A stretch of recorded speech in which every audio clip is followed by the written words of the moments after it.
His Excellency, the President of Kenya, His Excellency, the President of Rwanda, His Excellency, the Prime Minister of Portugal, His Excellency, the Prime Minister of Serbia, His Excellency, the Deputy Prime Minister of Russia, His Excellency, the Deputy Prime Minister of Poland, Governor of Gujarat, the Chief Minister of Gujarat, Ministers, Excellencies, and distinguished dignitaries from India and abroad, captains of business and industry, ladies and gentlemen, Bale Padaro.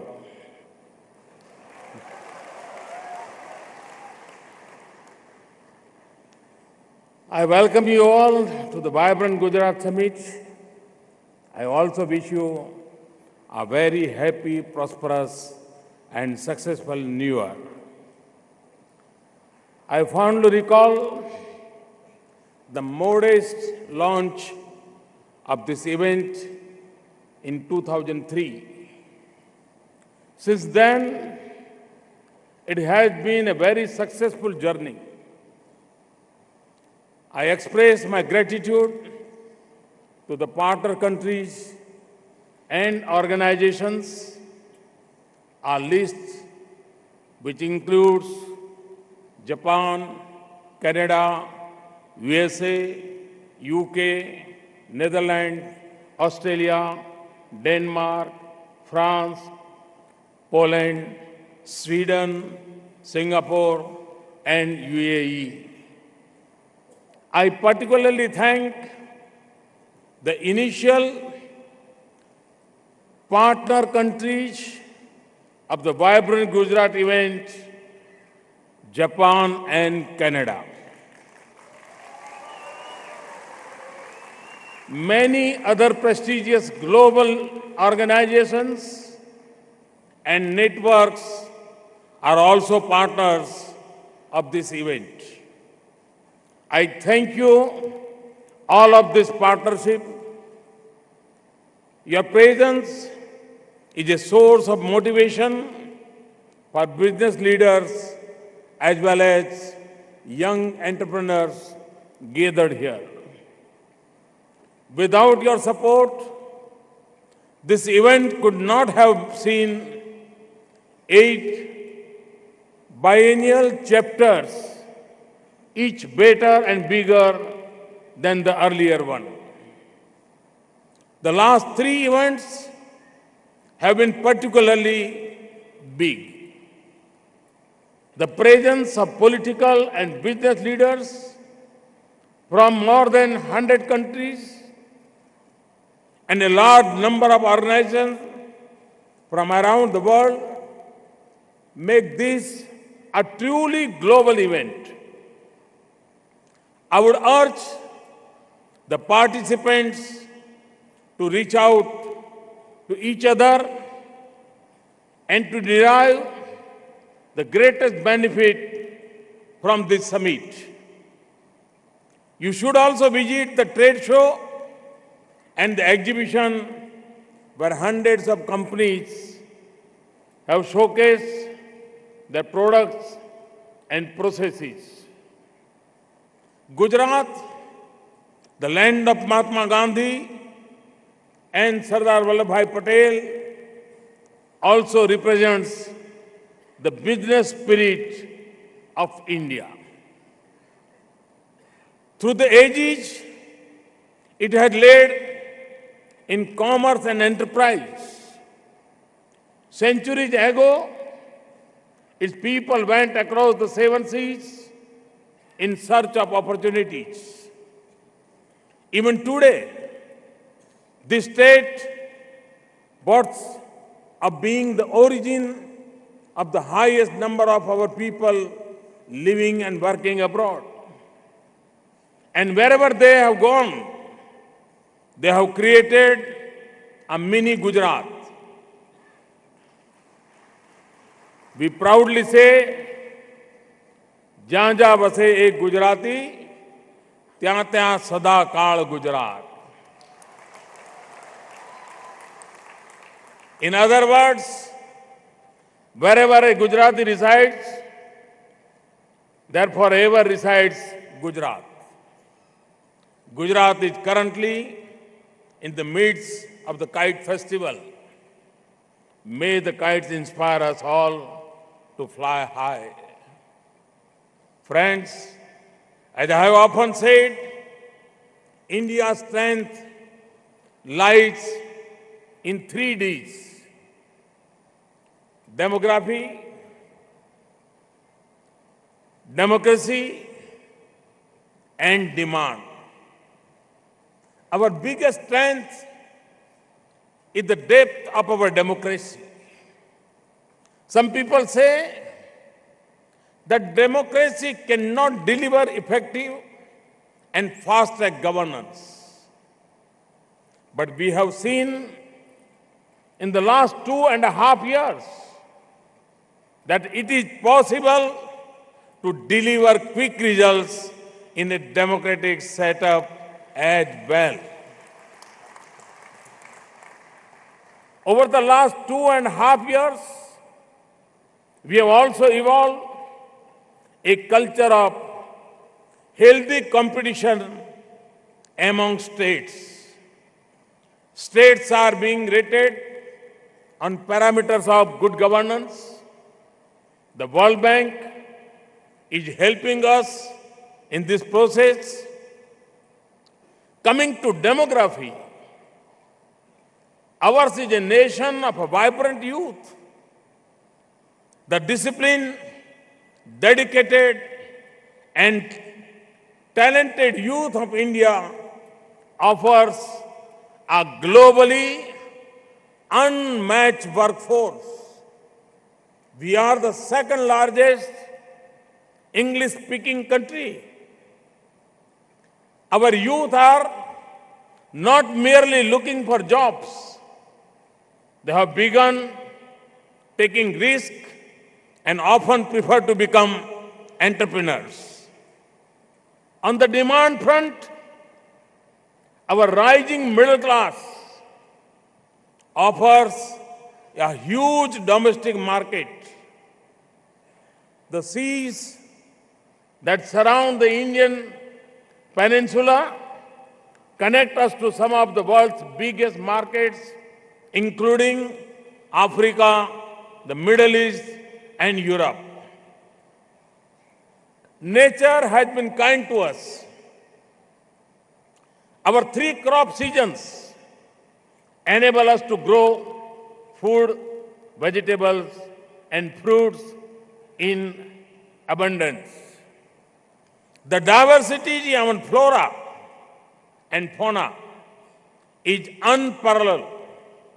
The richness of our culture and its living symbols is unique.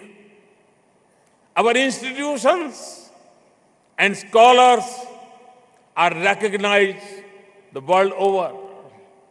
India is now an emerging R&D hub. We produce the world's second largest number of scientists and engineers. Our entertainment industry is making waves worldwide. All this helps ensure a good quality of life at relatively low cost. Friends, our government was elected first and foremost on the promise to provide clean governance and end the prevailing regime of corruption and nepotism. It is our vision and mission to bring a paradigm shift in the ways of our polity and economy. We have taken a series of decisions and steps in this direction. To give you some examples, we are bringing a shift from relation-based governance to system-based governance, from discretionary administration to policy-based administration, from random interference to technological intervention, from favoritism to level playing field, from informal economy to formal economy. In doing this, digital technology has played a key role. I often said that e-governance is easy and effective governance.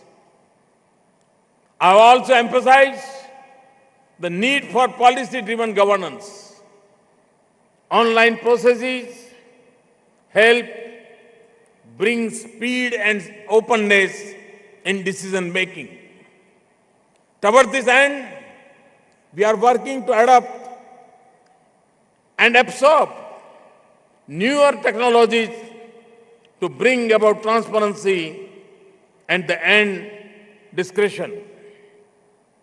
Believe me, we are on the threshold of becoming the world's most digitized economy. Most of you wanted this change in India. I'm proud to say that it is happening before you.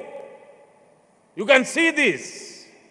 Over the last 2.5 years, we have worked relentlessly to realize India's potential and to set right the economy. The results have been encouraging. There had been substantial improvement in key microeconomic indicators like GDP growth, inflation, fiscal deficit, current account deficit, as well as foreign investments. India has become the fastest growing major economy in the world. Despite the global slowdown, we have registered excellent growth. Today, India is a bright spot in the global economy. We are seen as the engine of global growth. World Bank, IMF, and other institutions have projected even better growth in the coming days. In 2014-15, India contributed 12.5% of global growth. Its contribution to global growth is 68% higher than its share of the world economy. Creating an enabling environment for business and attracting investments is my top priority. We have to do this in order to create opportunities for our youth. With that spirit, we are moving towards implementation of some historic initiatives. This includes the Goods and Service Tax, GST, the Insolvency and Bankruptcy Code, the National Company Law Tribunal, a new arbitration framework, and a new IPR regime are all in place. New commercial courts have also been set up. These are just a few examples of the direction in which we are going. My government is strongly committed to continue the reform of the Indian economy. Friends, we have placed the highest emphasis on ease of doing business. We have taken decisive steps to ease licensing processes and rationalize provisions and procedures relating to clearness, returns and inspections. We are monitoring implementation of hundreds of action points across various sectors aimed at improving the regulatory framework. This is a part of our promise of good governance. The outcomes of our efforts are visible in India's global ranking on various indicators. A number of global reports and assessments over the last 2 years have shown that India has improved its policies, practices, and enhanced its economic profile. India's rank has improved considerably in the World Bank's Doing Business report. India is ranked third in the list of top prospective host economies for 2016 to 18 in the World Investment Report 2016 released UNCTAD last year. Our rank also improved by 32 points, positions in World Economic Forum's Global Competitiveness Report 2015-16 and 2016-17. We have moved up 16 ranks in the Global Innovation Index 2016 brought out by WIPO and other institutions. We have moved up 19 positions in the World Bank's Logistic Performance Index 2016. You can see that we are moving close to global best practices. Day by day, we are getting more and more integrated with the world. Our confidence has been boosted by the positive impact of our policies and practices.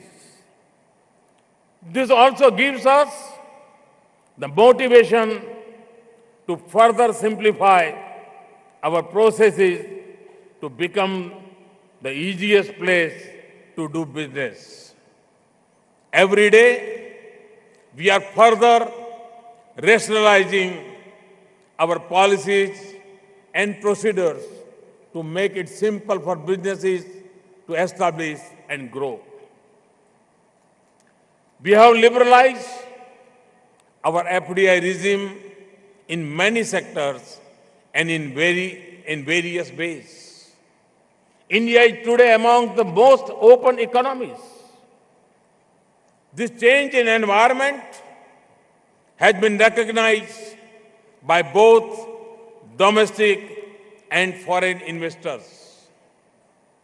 An encouraging startup ecosystem is now taking shape in our country. This unleashing of the youth power is heartening.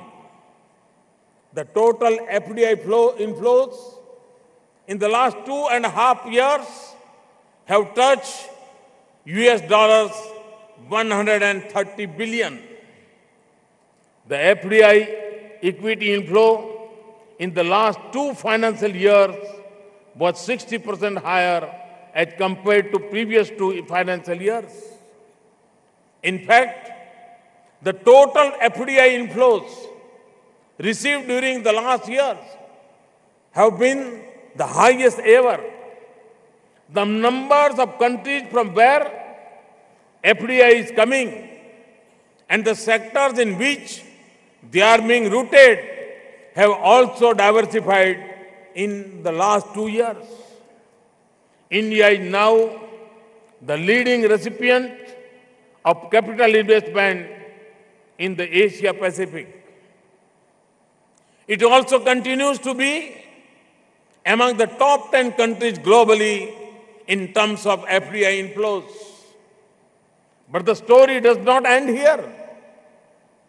India had left every other country behind in terms of providing return on investment.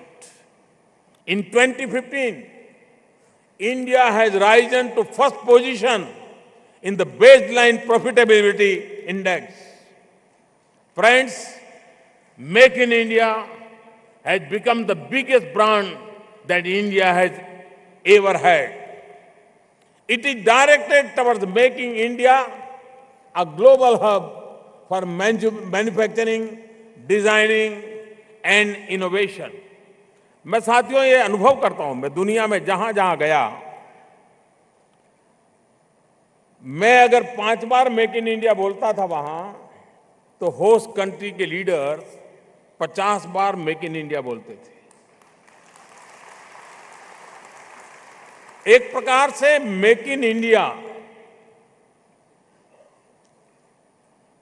ये दुनिया की नजरों में भारत को एक investment का destination बना चुका है. भारत में राज्यों के इनिशिएटिव, केंद्र सरकार का सहयोग, ये संयुक्त प्रयास मेक इन इंडिया के लिए बहुत सारे द्वार खोल चुका है. इस अपॉर्चुनिटी का लाभ हिंदुस्तान के राज्यों के बीच में कंपटीशन पैदा हो, हेल्थी कंपटीशन हो, और वो भी गुड गवर्नेंस एंड इकोसिस्टम के आधार पर हो. कंपटीशन पहले भी हुआ करती थी. 15 साल पहले एक राज्य दूसरे से ज्यादा चीजें दे देता था, दूसरा तीसरे से ज्यादा देता था. देने की स्पर्धा होती थी, आखिर कोई नहीं आता था. लेकिन जहां जहां गुड गवर्नेंस को बल दिया गया, जहां जहां प्रॉपर इकोसिस्टम पैदा किया गया, जहां जहां रेगुलेशंस को ठीक किया गया, जहां जहां बिजनेस एनवायरनमेंट को फ्रेंडली बनाया गया, वहां पर अधिक मात्रा में दुनिया के बाहर के लोग भी आने लगे. और इसलिए मेक इन इंडिया या दुनिया में कहीं पर भी समझाना पड़े ऐसी स्थिति नहीं है. और मैं गुजरात सरकार को अभिनंदन करता हूं, उन्होंने अपनी प्रोग्रेसिव नीतियों के आधार पर गुड गवर्नेंस को बल देते हुए फॉरेन डायरेक्ट इन्वेस्टमेंट को अट्रैक्ट करने में बहुत ही अग्रिमता सिद्ध की है. गुजरात सरकार की पूरी टीम को इसके लिए मैं बहुत बहुत बधाई देता हूं. Make in India has celebrated its second anniversary recently. I am delighted to share that we have become the 6th largest manufacturing country in the world, up from 9th largest previously. Our gross value added in manufacturing has recorded a growth of 9% in 2015-16. This is much higher than the 5 to 6% growth in the previous 3 years. All this is helping us expand the job market and raise the purchasing power of our people, particularly middle class. But the real potential is even higher. To give you a few examples, India's food processing industry is expected to increase almost 5-fold in the next 10 years. No one can imagine. Similarly, India's low vehicle penetration makes it one of the world's most attractive auto market. At the government level, we have to ensure that our growth process is inclusive and embraces both rural and urban communities. क्योंकि भारत ऐसा देश है, हम गांव और शहर के बीच संतुलित विकास के पक्ष में हैं. हमारी नीतियों का लाभ गांव और शहर दोनों को समान रूप से मिलना चाहिए. और इसलिए हमारी योजना की प्रायोरिटी में भी गांव को भी उतना ही महत्व मिले. हर विकास की यात्रा का अंतिम बेनिफिट गांव गरीब किसान तक पहुंचे, ये हमारा प्रायोरिटी का रहने के कारण सारी नीतियों के केंद्र में उन बातों को हमने बल दिया है. We are committed to an India with better job opportunities, better income, better purchasing power, better quality of life, and better living standards. Friends, our development needs are huge. Our development agenda is ambitious. For instance, we want to provide a roof over every head. हर गरीब को घर होना चाहिए, अपना घर होना चाहिए और 2022 तक होना चाहिए, ये सपना लेकर के हम चल रहे हैं. We want to provide jobs to every hand. 800 million 35 से कम एज ग्रुप के इंडियंस, जो एक प्रकार से युवा भारत है. 800 मिलियन यूथ जिनकी उम्र 35 से कम है. इन हाथ में हुनर हो, काम का अवसर हो, तो नया हिंदुस्तान हमारी आंखों के सामने बना करके खड़ा कर देंगे. ये विश्वास हिंदुस्तान के नौजवानों के प्रति मेरा है, हम सबका है और हम सबका जिम्मा भी है कि उस अवसर को हम दें. और हम अवसर दे सकते हैं, संभावनाएं भरपूर पड़ी है.